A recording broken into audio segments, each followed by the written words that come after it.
उन लेक्चर्स में देखेंगे। बहरहाल हम यहाँ पर एक सिंपल एग्जांपल देख रहे हैं और प्राइम मकसद सीक्वेंस डिटेक्टर को समझने से ज़्यादा मोर मशीन की बेसिक्स को देखना है। लेट्स से सीक्वेंस डिटेक्टर की फंक्शनैलिटी ये है कि हमारे पास एक सर्किट है जो कि यहाँ येलो बॉक्स से दिखाया गया है। उसकी एक इनपुट है, उस इनपुट के ऊपर स्ट्रीम ऑफ बिट्स हमें इनपुट मिल रही है जो कि किसी पैटर्न से भी मिल सकती है।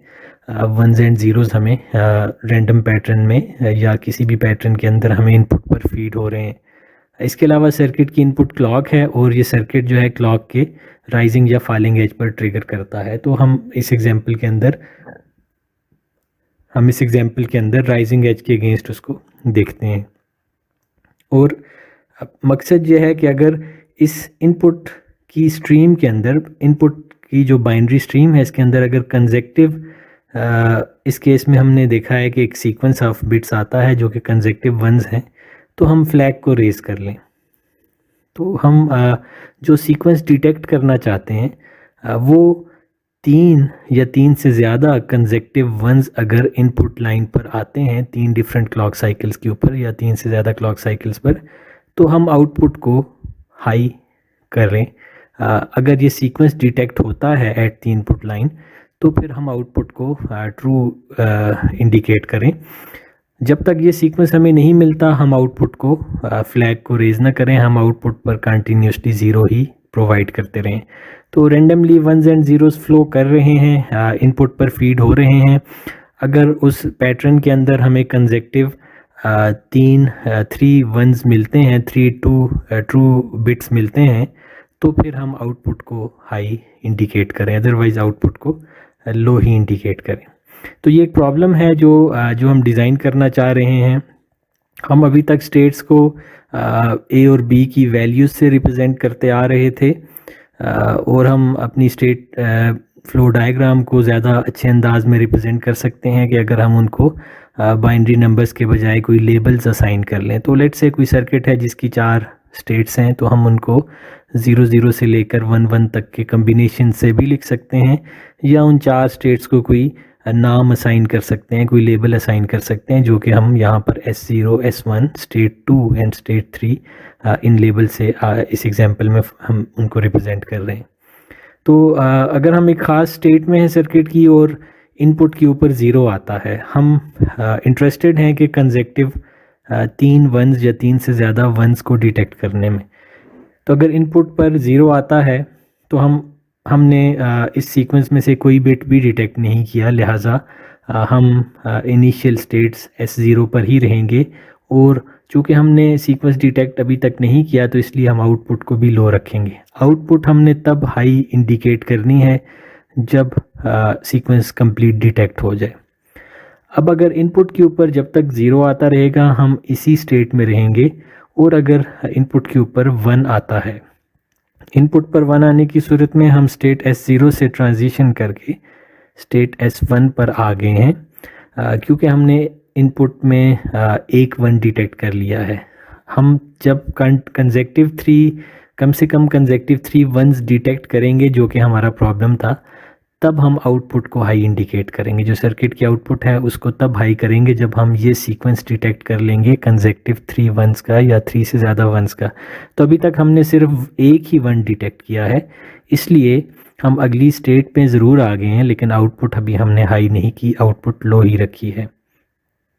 तो अगर एक 1 के बाद दोबारा से 0 आ जाता है तो हम रिवर्स वापस उन इनिशियल स्टेट पर चले जाएंगे और शुरू से 1 को डिटेक्ट करेंगे। तो 0 चूँकि इस पैटर्न, जो हम जिस पैटर्न को डिटेक्ट करना चाह रहे हैं उसका पार्ट नहीं है, इसलिए हम बिल्कुल पहली इनिशियल स्टेट पर वापस जा रहे हैं। अगर इनपुट पर करेंटली हम स्टेट S1 पर हों और इनपुट पर 0 आ जाए। अगर हम एक 1 डिटेक्ट कर चुके हैं तो स्टेट 0 से स्टेट S1 पर आए थे, और अगर कंसेक्टिवली एक और बिट जो है वो ट्रू होता है तो हम स्टेट S1 से ट्रांजिशन करके स्टेट S2 पर आ जाते हैं। जब हम स्टेट S2 पर आते हैं तो हम 2 कंसेक्टिव वंस को डिटेक्ट कर चुके हैं, लेकिन हमारा टारगेट कम से कम 3 कंसेक्टिव वंस को डिटेक्ट करना है, लिहाजा S2 स्टेट पर भी हम आउटपुट को फॉल्स ही रखते हैं। और करेंटली अगर हम S2 स्टेट पर हैं और इन दो कंसेक्टिव वंस के बाद ज़ीरो आ जाता है, तो हमें शुरू से डिटेक्शन स्टार्ट करनी चाहिए। हम दोबारा से इनिशियल स्टेट पर चले जाते हैं। लेकिन अगर हम दो कंसेक्टिव वंस को डिटेक्ट कर चुके हैं और करेंटली स्टेट S2 पर हैं और कंसेक्टिवली तीसरी दफ़ा भी इनपुट पर, तीसरी क्लॉक के साइकिल के साथ भी इनपुट पर लॉजिक ट्रू मिलती है, तो अब हम अपने सीक्वेंस को कम्प्लीटली डिटेक्ट कर चुके हैं। हमारा टारगेट यही था कि कंसेक्टिव 3 वंस जब आएँ तो तब हम आउटपुट को हाई इंडिकेट करेंगे। तो जब हम S3 स्टेट पर आएंगे, इसका मतलब है कि हम S0 से S1 पर आए एक बिट ट्रू होने के साथ। कंसेक्टिवली सेकंड बिट ट्रू हुआ तो स्टेट S2 पर ट्रांजिशन की हमने, और कंसेक्टिवली थर्ड बिट ट्रू हुआ तो हमने स्टेट S3 पर ट्रांजिशन की। और अब हम 3 कंसेक्टिव वंस डिटेक्ट कर चुके हैं, इसलिए हम आउटपुट को ट्रू कर रहे हैं। अब इसके बाद हम 3 कंसेक्टिव बिट्स डिटेक्ट कर चुके हैं, तो इसके बाद नेक्स्ट बिट 1 भी हो सकता है और 0 भी हो सकता है। अगर वो 0 है तो हम ट्रांजिशन करके इनिशियल स्टेट पर जाएंगे। अगर फोर्थ बिट भी 1 है तो हमने जो डिटेक्टर बनाया है वो 3 और मोर कंसेक्टिव वंस के लिए बनाया है। तो अगर फोर्थ बिट भी कंसेक्टिवली 1 ही आता है तो हम स्टेट S3 पर ही रहेंगे, क्योंकि स्टेट S3 पर आउटपुट जो है वो ट्रू हम इंडिकेट कर रहे हैं। तो बेसिकली एक 1 आने की सूरत में हमने फर्स्ट ट्रांजिशन की थी, कंसेक्टिवली सेकंड क्लॉक के साथ भी इनपुट ट्रू होने के साथ हमने S1 से ट्रांजिशन S2 पर की थी। थर्ड साइकिल के साथ भी इनपुट ट्रू है तो हमने ट्रांजिशन S3 पर की थी, फ्लैग रेज कर दिया क्योंकि कंसेक्टिव 3 वंस डिटेक्ट हो चुके हैं। फोर्थ बिट भी अगर 1 आता है तो हम स्टेट S3 पर ही रहेंगे और फ्लैग रेज रखेंगे। Fifth bit, sixth bit, seventh bit अगर कंसेक्टिवली 1s ही आते रहते हैं तो हम फ्लैग को मुसलसल हाई रखेंगे और हम S3 स्टेट पर ही रहेंगे। लेकिन अगर कोई भी ज़ीरो डिटेक्ट होता है इनपुट के ऊपर तो हम दोबारा से सीक्वेंस को इनिशियल स्टेट से या शुरू से डिटेक्शन उसकी स्टार्ट करके स्टेट S0 पर आ जाएंगे। तो हमारे पास एक सिंपल फंक्शनैलिटी थी, हम एक बहुत सिंपल सीक्वेंस को डिटेक्ट करना चाहते थे और उसकी डिटेक्शन होने पर हम आउटपुट को ट्रू इंडिकेट करना चाहते थे। तो फंक्शनैलिटी को सामने रख करके हम स्टेट फ्लो डायग्राम ड्रॉ कर सकते हैं। जब भी सीक्वेंशियल सर्किट्स या फाइनाइट स्टेट मशीन्स की डिज़ाइनिंग हो तो फर्स्ट स्टेप के तौर पर हम अपनी फंक्शनैलिटी, टारगेट फंक्शनैलिटी को या डिज़ायर्ड फंक्शनैलिटी को सामने रख के अपनी state flow diagram as first step draw कर सकते हैं। एज सेकंड स्टेप हम इस स्टेट डायग्राम को देखकर, स्टेट ट्रांजिशन डायग्राम को देख करके, स्टेट फ्लो डायग्राम को देख करके स्टेट ट्रांजिशन टेबल उसको लिख सकते हैं। मसलन हमारे पास इस ख़ास सर्किट में दो वैल्यूज़ या दो स्टेट वेरिएबल्स हैं A और B, या दो फ्लिप फ्लॉप्स हैं जिनकी आउटपुट्स को हमने A और B लेबल किया था और सर्किट की एक इनपुट है। अगर इन तीनों के सेट के हम बाइनरी नंबर्स के हिसाब से सारे कम्बिनेशंस लिख लें तो 2⁻³ कम्बिनेशंस बनते हैं जो कि 8 कम्बिनेशंस हैं। हम 000 से लेकर के 111 तक सारे कम्बिनेशंस को यहाँ पर रिप्रेजेंट कर सकते हैं। तो हम इनमें से किसी एक वक्त में किसी एक सिनेरियो पर ही होंगे। हम स्टेट 00 पर हैं अगर, तो हमारे पास इनपुट की वैल्यू 1 आ सकती है, और अगर हम स्टेट 00 पर हैं तो इनपुट की वैल्यू 0 या 1 दोनों केसेस हमें मिल सकते हैं। तो हम ऑलरेडी स्टेट ट्रांजिशन या स्टेट फ्लो डायग्राम ड्रॉ कर चुके हैं। इस डायग्राम को फॉलो करके हम नेक्स्ट स्टेट और आउटपुट को यहाँ पर रिप्रेजेंट कर सकते हैं। तो लेट्स से हम अगर करेंटली स्टेट 0 पर हैं, ए बी की वैल्यू 00 हो, तो इस केस को हमने स्टेट S0 से लेबल किया था। हम अगर करेंटली स्टेट 0 पर हैं और इनपुट पर वैल्यू 0 आती है तो नेक्स्ट स्टेट हमारे पास वही S0 ही होगी। तो इनपुट पर वैल्यू 0 आने की सूरत में नेक्स्ट स्टेट S0 ही है, और हम अगर स्टेट 00 पर हैं तो आउटपुट हमने फॉल्स ही रखनी है, तो आउटपुट की वैल्यू फॉल्स है यहाँ पर। इसी तरीके से अगर हम स्टेट 00 पर होते और हमारे पास इनपुट के ऊपर अगर वैल्यू हाई आ जाती तो फिर स्टेट S0 से हम ट्रांजिशन इनपुट हाई होने की सूरत में करते और S1 स्टेट पर आते। तो हम स्टेट S0 जो कि A और B की वैल्यू 0 से हमने लिखी थी, उससे ट्रांजिशन करके स्टेट S1 पर आए। और S1 स्टेट में आने के बाद भी हमने आउटपुट को फॉल्स ही रखा क्योंकि हमारा सीक्वेंस डिटेक्ट नहीं हुआ। अगर हम स्टेट 1 में हैं और इनपुट पर 0 आता है तो हम स्टेट 0 पर चले जाएंगे और A और B की वैल्यू 0 0 होगी। और अगर हम स्टेट S1 पर हैं और इनपुट पर 1 आता है तो हम स्टेट 2 पर चले जाएंगे, S2 पर, जो कि 1 for A and 0 for B से रिप्रेजेंट की जा रही है। तो हम 0 1 स्टेट से 0 0 पर जा रहे हैं, 0 1 स्टेट से 0 0 पर ट्रांजिशन कर रहे हैं for the case of input equal to 0। और हम 0 1 से ट्रांजिशन करके 1 0 स्टेट पर जा रहे हैं, 0 1 से ट्रांजिशन करके 1 0 स्टेट पर जा रहे हैं फॉर द केस के इनपुट की वैल्यू हमारे पास ट्रू आए। इन दोनों स्टेट्स में अगर हम या इस स्टेट के अंदर स्टेट 0 1 के अंदर अगर हम हैं तो हमारे पास फॉल्स वैल्यू है आउटपुट की क्योंकि कंप्लीट सीक्वेंस डिटेक्ट नहीं हुआ।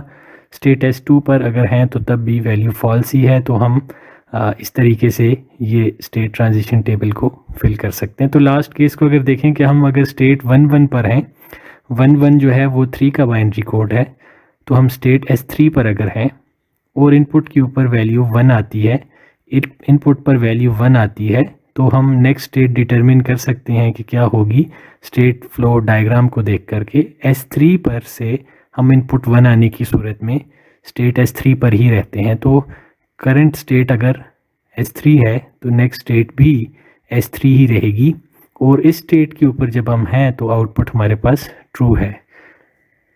तो बेसिकली स्टेट अगर 0 0 है इन दो केसेस में तो आउटपुट इन दोनों केसेस में सेम होगी क्योंकि हम इस मॉडल के अंदर आउटपुट को हमने सिर्फ प्रेजेंट स्टेट पर डिपेंडेंट रखा है, इनपुट पर डिपेंडेंट नहीं रखा। फर्स्ट स्टेप स्टेट फंक्शनैलिटी को देखकर जो चीज़ डिज़ाइन करनी है उसको देख करके हमने स्टेट फ्लो डायग्राम ड्रॉ की और स्टेट फ्लो डायग्राम को देख करके हम स्टेट ट्रांजिशन टेबल लिख सकते हैं जो हमने लिखा है। वंस हम स्टेट ट्रांजिशन टेबल लिख लें तो उसके बाद हम डिसाइड करना है कि कौन सा फ्लिप फ्लॉप यूज़ करके हम सर्किट डिज़ाइन करना चाहते हैं। हम डी फ्लिप फ्लॉप यूज़ कर सकते हैं, हम टॉगल फ्लिप फ्लॉप यूज़ कर सकते हैं या हम जेके फ्लिप फ्लॉप यूज़ कर सकते हैं। तो हम इस एग्जांपल के अंदर अगर डी फ्लिप फ्लॉप्स को यूज़ करें, D flip flops simpler flip flops हैं जो हम उनमें डेटा स्टोर करना चाहते हैं, वही डेटा उनको फीड किया जाता है। उनकी कैरेक्टरिस्टिक इक्वेशन के अंदर जो उसकी आउटपुट लाइन है वो इक्वल टू फ्लिप फ्लॉप की इनपुट लाइन है। तो बेसिकली इन डी फ्लिप फ्लॉप्स को हम ट्रांसपेरेंट फ्लिप फ्लॉप्स कह रहे थे कि जो भी इनपुट है वही आउटपुट पर रिफ्लेक्ट होती है। यहाँ पर अगर नेक्स्ट स्टेट हमारे पास 0 0 है तो ये इंश्योर करने के लिए 0 for A at time instant t से ट्रांजिशन करके 0 at A at time instant t plus 1 अगर हम ये ट्रांजिशन चाहते हैं तो बेसिकली जो नेक्स्ट स्टेट है मेमोरी की वो मेमोरी के अंदर स्टोर करने के लिए वही इनपुट पर फीड की जाएगी for the cases of D flip flop. तो हम अगर 0 स्टोर करना चाहते हैं फ्लिप फ्लॉप A के ऊपर तो फ्लिप फ्लॉप A की जो डेटा इनपुट लाइन है उस पर 0 ही फीड किया जाएगा। तो हम एक्सप्रेशंस लिख सकते हैं आउटपुट स्टेट्स की। यहाँ पर अगर हम A की एक्सप्रेशन लिखें at time instant t plus 1 तो यहाँ पर मिन टर्म्स इंडिकेट की जा सकती हैं। पहली मिन टर्म हमारे पास A की नेक्स्ट स्टेट की जो आती है वो 0 1 1 है। अगर इस 0 1 1 के कोड का इक्विवेलेंट बेस 10 का कोड देखा जाए तो वो 3 बनता है। तो फर्स्ट मिन टर्म जो है वो 3 के कम्बिनेशन पर है। इसी तरह से नेक्स्ट मिन टर्म या नेक्स्ट जो लॉजिक ट्रू होती है for the parameter A at time instant t plus 1 वो 101 बाइनरी कोड पर होती है और 101 बाइनरी कोड का इक्विवेलेंट बेस 10 का जो रिप्रेजेंटेशन है वो 5 बनती है। तो 5 दूसरी मिन टर्म है। इसी तरीके से 111 के कम्बिनेशन पर आउटपुट ट्रू होती है जो कि 7 कोड बनता है इनपुट्स का। तो हमारे पास 3, 5, 7 वो मिन टर्म्स हैं जो कि जिनको यूज़ करके हम sum of product expression for a at time instant t+1 लिख सकते हैं। बी के कॉलम को देखें तो बी जो है वो 1 के ऊपर हाई है।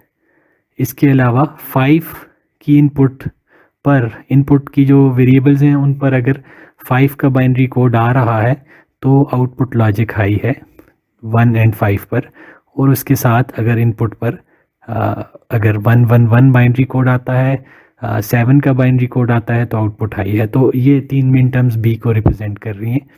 B eight time instant t+1 या नेक्स्ट स्टेट जो मेमोरी की आती है उसको रिप्रेजेंट कर रहे हैं। तो अगर हम मिन टर्म्स इंडिकेट कर लें तो हम सम ऑफ प्रोडक्ट या प्रोडक्ट ऑफ सम की एक्सप्रेशन डिटरमाइन कर सकते हैं। फॉर इंस्टेंट अगर हम सम ऑफ प्रोडक्ट की एक्सप्रेशन लिखना चाह रहे हैं तो उसको थ्रू के मैप हम मिनिमाइज कर सकते हैं और अल्टीमेटली हम एक्सप्रेशंस लिख सकते हैं। तो इस केस में जो हमने मॉडल यूज़ किया था वहाँ पर आउटपुट्स सिर्फ और सिर्फ प्रेजेंट स्टेट पर ही डिपेंडेंट है। हमने यहाँ पर मोर मॉडल को यूज़ किया है।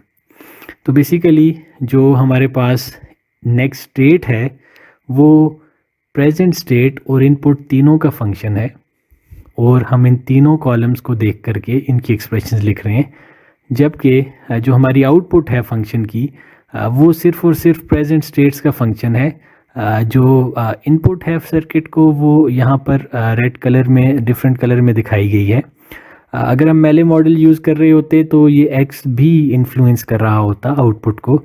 अगर मोर मॉडल यूज़ कर रहे हैं तो यहाँ पर एक्स इन्फ्लुएंस नहीं करेगा आउटपुट को। बहरहाल हम y की एक्सप्रेशन लिख सकते हैं। y की लॉजिक को जहाँ जहाँ ट्रू है उन मिन टर्म्स को हम इंडिकेट कर सकते हैं। फॉर द केस ऑफ 110 जो कि 6 का बाइनरी कोड है, हमारे पास y ट्रू है। फॉर द केस हमारा y अगर ट्रू आता है अगर हमारे पास इनपुट्स के ऊपर 1, 1, 1 तीनों वेरिएबल्स पर आता है जो कि 7 का बाइनरी कोड है, तो 6 एंड 7 ये 2 मिन टर्म्स हैं जहाँ पर आउटपुट ट्रू आती है। तो के मैप के थ्रू हम इन तीनों की एक्सप्रेशंस मिनिमाइज़ करके ऑब्टेन कर सकते हैं। यहाँ पर के मैप हमने काफ़ी thoroughly already combinational circuit designing के पार्ट के अलोंग उस सेक्शन में 4th चैप्टर के अंदर हमने स्टडी किया था, तो मैं ज़्यादा डिटेल में नहीं जाऊँगा। हम के मैप के अंदर इन मिन टर्म्स को सब्स्टिट्यूट करके ग्रुप्स बना करके एक्सप्रेशंस लिख सकते हैं। यहाँ पर 2 ग्रुप बने हैं, टोटल 3 वेरिएबल्स थे, 2 सेल्स के ग्रुप हैं, तो हमारे पास 2 प्रोडक्ट टर्म्स आएंगी जो कि 2 वेरिएबल्स की हैं क्योंकि ग्रुप्स 2 सेल्स के बने हैं। अगर ग्रुप्स ना बनते तो हर प्रोडक्ट टर्म 3 वेरिएबल्स की होती। तो हमारे पास 2 ग्रुप्स हैं, 2 प्रोडक्ट टर्म्स हैं, उनको आपस में ऐड अप करके हम DA की एक्सप्रेशन लिख सकते हैं। DA input of flip flop A है, और जो भी input of flip flop A है वही output of flip flop A है, क्योंकि ये एक ट्रांसपेरेंट फ्लिप फ्लॉप है और इसकी कैरेक्टरिस्टिक इक्वेशन यही है कि इनपुट डायरेक्टली आउटपुट को रिफ्लेक्ट करती है। इसके अलावा इसके साथ हमारे पास जो DB है, फ्लिप फ्लॉप B की जो इनपुट DB है उसको भी थ्रू के मैप मिनिमाइज़ करके लिखा जा सकता है। 157 का कम्बिनेशन था।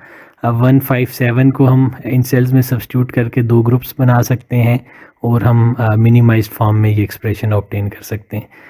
आउटपुट जो है वो एक्स पर डिपेंडेंट नहीं थी, जो कि यहाँ पर क्लियरली विजिबल हो रहा है कि हमारे पास जो y की एक्सप्रेशन है वो सिर्फ a और b पर ही डिपेंड कर रही है, बल्कि x पर, जो कि x पर डिपेंड नहीं कर रही। तो हम आउटपुट की एक्सप्रेशन भी मिनिमाइज्ड फॉर्म के अंदर थ्रू के मैप ऑब्टेन कर सकते हैं। वंस हम एक्सप्रेशंस ऑब्टेन कर लें तो फिर हम सर्किट ड्रॉ कर सकते हैं। हमारे पास सर्किट की 4 स्टेट्स थी, तो नंबर ऑफ़ स्टेट से हमने देखा कि हमें 2 फ्लिप फ्लॉप्स रिक्वायर्ड हैं। अगर 4 स्टेट्स हैं तो 2 फ्लिप फ्लॉप्स रिक्वायर्ड होंगे। अगर 8 स्टेट्स होती तो हम 3 फ्लिप फ्लॉप्स यूज़ करते एंड सो ऑन। DA को, फ्लिप फ्लॉप A की जो इनपुट है उसको हमने DA कहा, उसको A into x previous state पर जो A की वैल्यू थी या करंट स्टेट पर जो A की वैल्यू है इंटू एक्स या एंड एक्स से हम एक लाइन यहाँ से ये आउटपुट ऑब्टेन कर सकते हैं और इसको और किया जा रहा है b इंटू एक्स के साथ, तो x इंटू बी के साथ और ऑपरेशन करके डी ए को फीड किया जा रहा है। तो एक्सप्रेशंस को देख करके हम ये सर्किट ड्रॉ कर सकते हैं जो कि सर्किट अब इस सीक्वेंस को डिटेक्शन का सर्किट है। तो हमारा इस लेक्चर का प्राइम जो ऑब्जेक्टिव है वो हमारे पास सीक्वेंशियल सर्किट्स डिज़ाइन करना नहीं है, बल्कि हम फाइनाइट स्टेट मशीन्स के डिफरेंट मॉडल्स के दरमियान उनके दरमियान डिफरेंस या उनका कंपैरिजन कंडक्ट करना चाह रहे थे। लास्ट लेक्चर में हम 3 एग्जांपल्स हमने देखी थी मेले मॉडल की के थ्रू सर्किट्स का एनालिसिस हमने किया था या डिज़ाइनिंग भी डिस्कस की थी। तो आज के लेक्चर में हमारा ज़्यादा फोकस जो है वो मोर मशीन पर रहा है, जो कि सिर्फ जहाँ पर आउटपुट सिर्फ प्रेजेंट स्टेट का ही फंक्शन है। तो यहाँ पर अगर आउटपुट को देखा जाए तो ये ए और बी पर ही डिपेंड करती है, इसकी इनपुट्स ए एंड बी हैं। एक्स जो है वो फीड नहीं किया जा रहा वाई को कंप्यूट करने के लिए। तो डिज़ाइनिंग के ये स्टेप्स हैं कि हमारे पास फंक्शनैलिटी क्लियर हो, हम उसको समझते हों, तो हम स्टेट फ्लो डायग्राम ड्रॉ कर सकते हैं। स्टेट फ्लो डायग्राम को देख करके स्टेट ट्रांजिशन टेबल लिखा जा सकता है और हम डिसीजन लेंगे कि कौन सा फ्लिप फ्लॉप हमें यूज़ करना चाहिए। वंस हम स्टेट ट्रांजिशन टेबल लिख लें तो हम एक्सप्रेशंस लिख सकते हैं फ्लिप फ्लॉप की इनपुट्स के लिए और सर्किट की आउटपुट के लिए। और वो एक्सप्रेशन लिखने में फ्लिप फ्लॉप किस नेचर, कौन सा फ्लिप फ्लॉप यूज़ हो रहा है वो भी इम्पॉर्टेंट होगा, उनकी कैरेक्टरिस्टिक एक्सप्रेशंस भी यूज़ होंगी। हमने सिंपल एग्जांपल ली है सिंपल डी फ्लिप फ्लॉप की, तो हमारी इक्वेशंस रिलेटिवली सिंपल आई हैं।